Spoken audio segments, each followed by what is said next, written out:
మొత్తానికి ఇటు అరిక్కపూడి గాంధీకి సంబంధించి ఎమ్మెల్సీ షంబీపూర్ రాజు అయితే స్పందించడం జరిగింది.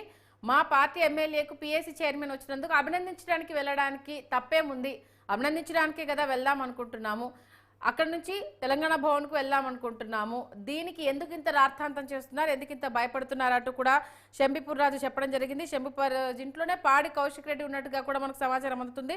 మొత్తానికైతే నీతి నిజాయితీ చిత్తశుద్ధి ఉంటే యాక్చువల్గా అయితే బ్రేక్ఫాస్ట్కి కలుద్దాం అనుకున్నాం, బ్రేక్ఫాస్ట్కి కుదరలేదు కాబట్టి లంచ్కు వెళ్ళి కంపల్సరీ కలుస్తాము, మా పార్టీ ఎమ్మెల్యే పిఎస్సి చైర్మన్ అయినప్పుడు ఖచ్చితంగా మేము అభినందించడానికి అయితే వెళ్ళాలి కదా, అభినందించడానికి వెళ్తుంటే ఇంత ఏంటిది పగడ్బందీ ఏర్పాట్లు ఎందుకు, ఇంత పోలీస్ పహారా ఎందుకు, ఇంత రార్థాంతం ఎందుకు, నీతి నిజాయితీ చిత్తశుద్ధి ఉంది, బీఆర్ఎస్ పార్టీలో ఉన్నారు, మేము నిజాయితీగానే ఉన్నాము అనుకున్నప్పుడు మేము ఆ నిజాయితీ పరుని అభినందించడానికి సాల్వా కప్పి కండువా కప్పేసి మనం తెలంగాణ భవన్కి వెళ్ళి ప్రెస్ మీట్ పెట్టేసుకొని పిఎస్సి చైర్మన్గా మీరు ఎన్నికైనందుకు పార్టీ తరఫు నుంచి అభినందనలు తెలియజేస్తూ అఫీషియల్గా మనం అనౌన్స్ చేసుకుందాము అనేసి ఇంత సానుకూల వాతావరణంలో మేము ముందుకెళ్లాలనుకుంటే అవతల వాళ్ళు రార్థాంతం చేస్తున్నారు, ప్రజలంతా చూస్తున్నారు, ఏం జరుగుతుందనేది వాళ్ళకే అర్థమవుతుంది అంటూ కూడా అటు షంబీపూర్ రాజు చెప్పడం జరిగింది. ఇప్పటికైతే ఆయనను ఇంటి దగ్గర పోలీసులు హౌస్ అరెస్ట్ చేశారు. మరి కాసేపట్లో అక్కడి నుంచి అయితే ఆయన బయలుదేరేందుకు సిద్ధమవుతున్నారు. క్లియర్గా అయితే బ్రేక్ఫాస్ట్కి అయితే కలుద్దాం అనుకున్నాం, బ్రేక్ఫాస్ట్ కుదరలేదు కాబట్టి లంచ్కు ఖచ్చితంగా ఆయన ఇంటికి వెళ్ళి మీట్ అవుతాము అంటూ కూడా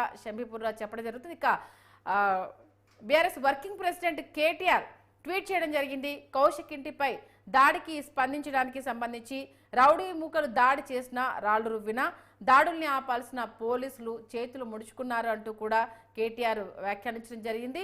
ధైర్యంగా పోరాడారు బీఆర్ఎస్ శ్రేణులు, సోషల్ మీడియా యోధులకు వందనాలు అంటూ ఆయన ఎక్స్ వేదికగా ట్వీట్ చేయడం జరిగింది.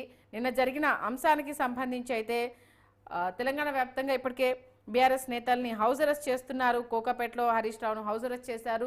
BRS working president KTR X వేదికగా స్పందించడం జరిగింది. అటు దాడి చేసిన వాళ్ళను వదిలేసి బీఆర్ఎస్ నేతలపైనే తిరిగి కేసులు పెట్టడము అది ఎంతవరకు సమంజసం అంటూ ఆయన చెప్పడం జరిగింది. ధైర్యంగా పోరాడిన ప్రతి బీఆర్ఎస్ పార్టీ సోదరుడికి సోదరికి అలాగే సోషల్ మీడియాలో అండగా నిలిచిన యోధులందరికీ వందనాలు అంటూ కూడా ఆయన ఎక్స్ వేదికగా స్పందించారు.